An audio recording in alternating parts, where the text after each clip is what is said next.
Hello, my shimmering star. I am Amika Dhaya. Welcome you all to this amazing platform of Tutors Theory. Our today's topic is lesson planning.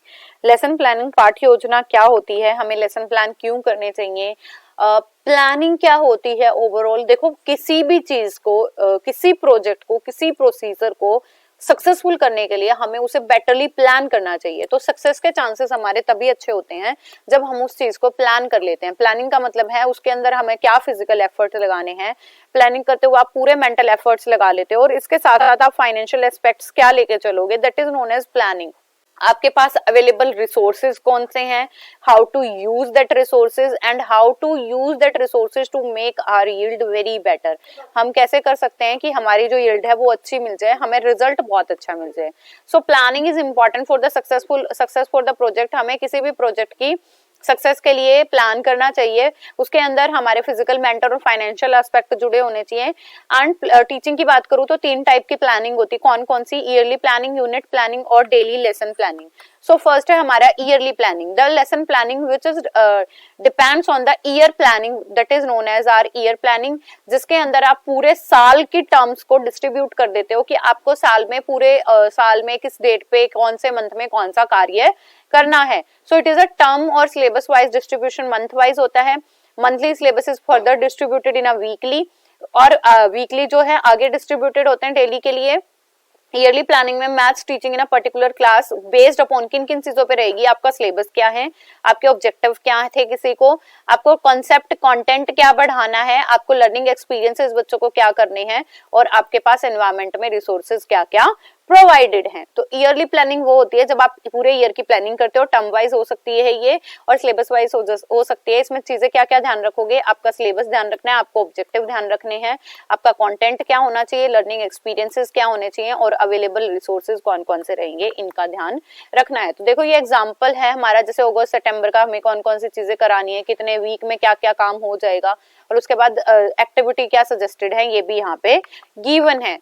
Next है हमारी unit planning, the whole syllabus of mathematics for a class is divided into unit. पूरा syllabus जो है कुछ unit में divided होता है। जैसे अगर मैं डीएलएड की बात करूं तो हमारा पूरा सिलेबस किस चीज में डिवाइडेड है, पूरा सिलेबस हमारा डिवाइडेड है 5 यूनिट में। 5 यूनिट्स में भी हमारे चैप्टर डिवाइडेड हैं। So each unit comprises of chapter, उनके अंदर चैप्टर्स होते हैं। चैप्टर्स के अंदर, चैप्टर्स की बात करूं तो उनके अंदर हमारे पास टॉपिक्स और सब टॉपिक्स होते हैं। सो जैसे हमारे पास होल नंबर एक यूनिट है, इसके अंदर इंटीजर, फ्रैक्शन, डेसिमल ये सारे आ जाएंगे। तो नंबर सिस्टम यूनिट के अंदर है। जैसे ज्योमेट्री के अंदर की बात करूं तो ट्राइंगल्स, प्रॉपर्टीज, क्वाड्रिलेटरल, सर्कल, ये पूरा ज्योमेट्री का पार्ट आ जाएगा। प्रोपोर्शन की बात करूं तो हमारे percentage, profit, simple interest, this is the another unit for the real life unit or the ratio proportion unit. अगर मैं कंस्ट्रक्शन ऑफ एंगल की बात करूं तो how to construct the parallel, the perpendicular and how to construct a triangle, ये आ जाएंगे। While planning for the teacher, units are distributed term wise. ऐसे हमारी यूनिट डिवाइडेड होती हैं कि हमें उस टर्म की पूरी इंफॉर्मेशन मिल जाए एक यूनिट में, और उससे ज्यादा यूनिट में ऐसे प्लान किया जाता है कि सेम टॉपिक एक यूनिट कंटेंट कर ले, और यूनिट भी ऐसे मॉनिटर और कलेक्ट की जाती हैं कि उसके सब यूनिट और सब पार्ट उससे ओरिएंटेड हो। नेक्स्ट है format for unit planning, the unit planning में be prepared according to the following step. हमें कौन कौन से स्टेप्स के अकॉर्डिंग हमारी यूनिट प्लान करनी है। सबसे पहले तो पूरा सब्जेक्ट जानो। सब्जेक्ट जैसे हमारा क्या हो जाएगा, मैथ्स। टॉपिक, कौन से टॉपिक रहेगी उस यूनिट का नाम दे देंगे, कौन सी क्लास के लिए क्लास का नाम, कितने नंबर ऑफ पीरियड जाने चाहिए, ये भी हमारे वहां पे गिवन होता है कि आपको ये कौन सा कॉन्सेप्ट कितने नंबर ऑफ पीरियड में पढ़ाना है।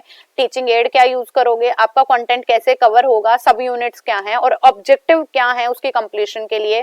देन नंबर ऑफ टाइटल क्या रहेगा कि एक पीरियड में कितना टाइम आप लोगे।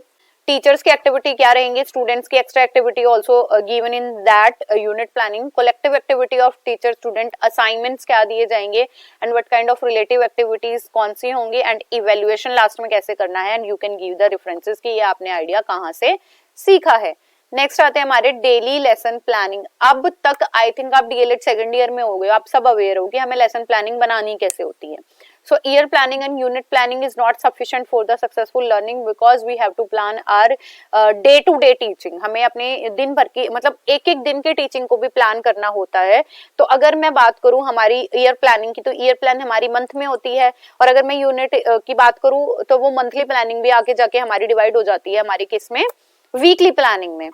बट जो डे टू डे टीचिंग की प्लानिंग करी जाती है उसे डेली लेसन प्लान बोलते हैं। इसके अंदर टीचर अपने उस स्पेसिफिक पीरियड में जाके क्या पढ़ाने वाला है, कितना पढ़ाने वाला है, कौन सी मेथड लेके चलेगा, कैसी इवैल्यूएशन टेक्निक लेके चलेगा। So why to teach, objective, what to teach, content, how to teach, methods and how to check the knowledge, it is evaluation. इन सारे चीजों को ध्यान में रखते हुए हम अपनी डेली प्लानिंग करते हैं। So the plan is represented in the written form. कैसे बनाया जाएगा उसका फॉर्मेट में आपको बता देती हूँ। आइडेंटिफाइंग द डाटा, पहले डाटा देखो कि आपको पढ़ाना क्या है, means the thorough knowledge of the student. आप लेसन प्लान का नंबर दोगे, इसके साथ साथ आपको क्या क्या बताना है, सब्जेक्ट कौन सा है, क्लास कौन सी है, टॉपिक आपका स्पेसिफिक टॉपिक क्या है, उसके बाद ड्यूरेशन आप कितने लोगे, 30 से 40 मिनट, कितने का आपका पीरियड है। देन आते हमारे ऑब्जेक्टिव, जिसके अंदर हमारे जनरल ऑब्जेक्टिव आ जाएंगे और इंस्ट्रक्शनल और स्पेसिफिक ऑब्जेक्टिव आ जाएंगे। इसके बाद हमारे पास टीएलएम, टीचिंग लर्निंग मटेरियल क्या ले रहे हो। देन आती है हमारी previous knowledge testing, and in previous knowledge testing we are asking some question from the student till then the student is not able to answer. जब तक बच्चे आंसर देना बंद नहीं कर देंगे तब तक हम वो questions we can going to ask that question. इसके बाद आती है हमारी इंट्रोडक्शन, हमें अपना जो अनाउंसमेंट ऑफ द टॉपिक कर देनी है, इंट्रोडक्शन देनी है अपने चैप्टर की, एंड देन एम अनाउंस कर देना है कि हम ये क्यों करने वाले हैं। यहीं पे इंट्रोडक्शन में आप अनाउंसमेंट ऑफ द टॉपिक कर सकते हो। नेक्स्ट हमें पूरा जो है प्रेजेंटेशन करनी है, एंड लास्ट में आपको बताना है कि आप क्या जनरलाइज कर सकते हो, एप्लीकेशन बताने कि बेटा अगर मैंने ये इन्फॉर्मेशन आपको दी है तो आप इसका प्रयोग कहाँ कहाँ कर सकते हो।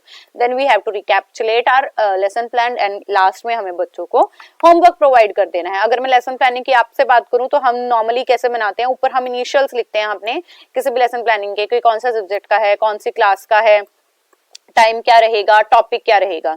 इसके बाद हमारे पास आ जाते हैं objective. Objective is also divided into general and specific. इसके बाद हम टीचिंग एड्स की बात करते हैं, जिसमें हमारे जो भी टीएलएम आ जाएंगे, मेनली हम चॉक, बोर्ड, डस्टर तो जरूर यूज करते हैं। इसके बाद हम प्रीवियस नॉलेज टेस्टिंग पीकेटी करते हैं, जिसके अंदर हम क्वेश्चंस पूछते हैं, एटलीस्ट 5 तो हम पूछते ही हैं। देन इसके बाद हम यहाँ पे जब बच्चे नो आंसर हो जाते हैं, हम यहाँ पे अनाउंसमेंट ऑफ द टॉपिक कर देते हैं। Then we have to give the presentation. Presentation के बाद हम रिकैप करते हैं, एंड रिकैप करने के बाद we are going to provide the homework for the student. Next है हमारा importance of lesson plan. Lesson plan करने के फायदे क्या क्या हैं। फर्स्ट हमारा an important tool for the teacher, teacher के लिए इंपॉर्टेंट है। अवॉइड द इम्प्रोविजेशन, मतलब हमारी जो भी रेप्लिकेशंस वगैरह हो रही हैं या जो भी डिफिकल्टी आती है हमें, हम उसे रिमूव कर सकते हैं। The class is clear and student learn more. जब आपके पास थोरो नॉलेज होगी तो आप भी बहुत अच्छे से डिलीवर कर पाओगे और स्टूडेंट भी बहुत अच्छे से लर्न कर पाएंगे। Any teacher should have a lesson plan, सबके पास एक लेसन प्लान होना चाहिए। If you are planning some activity, आपका गोल, आपके असेसमेंट ऑन टाइम होता ही होता है। So lesson planning effective teaching जाएगी आपकी। स्टेटमेंट ऑफ एम जो भी है वो आप रियलाइज कर लोगे, प्लान ऑफ एक्शन आप अकॉर्डिंगली करोगे, स्पेसिफिक मीन्स का यूज करोगे आप, एंड विजुअल इमेजिनेशन हम ज्यादा करेंगे। और टीचर की एफिशिएंसी एंड नॉलेज पे भी डिपेंड करता है कि आपने लेसन प्लान कैसे बनाया है। और जब भी आप लेसन प्लान क्रिएट कर रहे हो तो टीचर की नॉलेज और एफिशिएंसी भी बढ़िया हो रही है और इम्पैक्ट ऑन स्टूडेंट भी अच्छा जा रहा है। हम अपनी आउटकम अचीव कर लेंगे। टीचिंग लर्निंग एड्स अच्छे से यूज कर सकते हैं। Teaching according to age and mental level कराएंगे, और अच्छे लेसन प्लान जो है हमारे टीचर प्रोफेशन को अलाइव और इंटरेस्टिंग बना के रखता है। सो लेसन प्लानिंग क्या थी, ये मैंने आपको सब कुछ बता दिया है कि आप कैसे कैसे करा सकते हो, स्टेप बाय स्टेप प्रोसीजर है, एम, ऑब्जेक्टिव, सारी चीजें हैं। सो कैरेक्टरिस्टिक अच्छी लेसन प्लान की क्या है, एक्टिव लर्निंग। बच्चे जो है पैसिव लर्निंग ना करें, वो ग्रुप वर्क करें, आंसर करते रहें, डिस्कशन करते रहे, क्वेश्चन सेशन चलता रहे, रियल वर्ल्ड से कनेक्ट करता हो आपको, डिफरेंट इंस्ट्रक्शन आपको प्रोवाइडेड हो, और आपका कंटेंट भी ऐसा हो जो बच्चों को एंगेज करे और इंटरेस्टिंग हो और डे टू डे लाइफ से जुड़ा हुआ हो। नेक्स्ट है criteria for a good lesson plan. ऐसा कौन सा क्राइटेरिया है, ऐसे कौन कौन से हमारे स्टेप्स हैं या क्राइटेरिया हैं जो एक अच्छे लेसन प्लान के मानदंड है, मतलब लेसन प्लान को फ्रेमवर्क प्रोवाइड करते हैं। हमारे ऑब्जेक्टिव दोनों गिवन होने चाहिए, चाहे वो जर्नल है चाहे स्पेसिफिक है। रिटन फॉर्म में होना चाहिए, प्रीवियस टास्क उससे जुड़े हों, एंड टीचिंग लर्निंग मटेरियल भी हमारा वेल सिलेक्टेड हो। एक अच्छा लेसन प्लान उसे ही बोला जाएगा जो लर्नर्स को भी एक्टिविटी ओरिएंटेड बनाए। It must be indicate the teaching technique to be used by the teacher. Teacher को कौन कौन सी टीचिंग टेक्निक यूज करनी है उसका ध्यान दिया जाए। एपरेटस क्या यूज करने हैं आपको on that particular period of time, वो भी ध्यान रखा जाए। और आपके इवैल्यूएशन में रिकैप करते हुए जो प्रॉब्लम आई है उसको आप दोबारा से रिवाइज करा के खत्म करो। एंड अगर बच्चे आपको क्रिटिसिज्म दे रहे हैं then you have to improve your lesson plan. ठीक है। सो हमने इस चैप्टर में पढ़ा कि हमारे यूनिट प्लान क्या होते हैं, ईयर प्लान क्या होते हैं और लेसन प्लान क्या होता है। And lesson plan is quite important topic. इसका फॉर्मेट भी क्या होता है, कई बार क्वेश्चन पेपर में आपके एक्सटर्नल एग्जाम में एंड इंटरनल ऑल्सो आपको ऐसे ही एक क्वेश्चन मिल जाएगा, what do you mean by the lesson planning, develop a lesson plan for the class 6th और 7th ऑफ मैथ्स, ऐसे आपको क्वेश्चन मिल जाएगा बिल्कुल direct. And you have to prepare that lesson plan on time. तो एक topic, दो topic आप जरूर प्रिपेयर करके रखो कि अगर आपके सामने डायरेक्ट क्वेश्चन आ जाए तो then you can easily write that lesson plan in your answer sheet. So it is all about our today's topic. Keep going, keep growing and keep learning my dear. Bye, take care.